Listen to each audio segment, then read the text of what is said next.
அண்ணன் எப்பொழுது dealer meet ஆரம்பித்தாரோ அதிலிருந்து தொடர்ந்து கலந்து கொள்கிறவரில் நானும் ஒருவன். அவரை பொறுத்தவரை இந்த நிகழ்ச்சியில சொல்ல வேண்டும் என்று சொன்னால், கோவையில் கிளம்பி மதுரைக்கு சொல்லுவார். அண்ணா எங்கண்ணா இருக்கீங்க அப்படின்னு கேட்டா, வழியிலே உணவருந்தி கொண்டிருக்கிறேன் என்று சொல்வார். 10:30 மணிக்கெல்லாம் மதுரைக்கு சென்று விடுவார். சரியாக 3 மணிக்கெல்லாம் காரைக்கால் வந்து விடுவார்.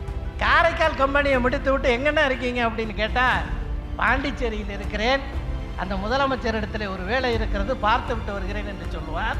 சரி, அதை முடித்து ஒரு 7:30 மணிக்கெல்லாம் தொலைபேசியிலே அவரை தொடர்பு கொண்டால், நான் சென்னையிலே இருக்கிறேன் என்று சொல்வார்.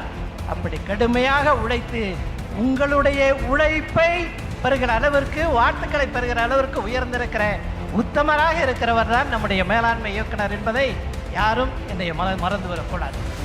அப்படிப்பட்ட உயர்ந்த பண்பை பெற்ற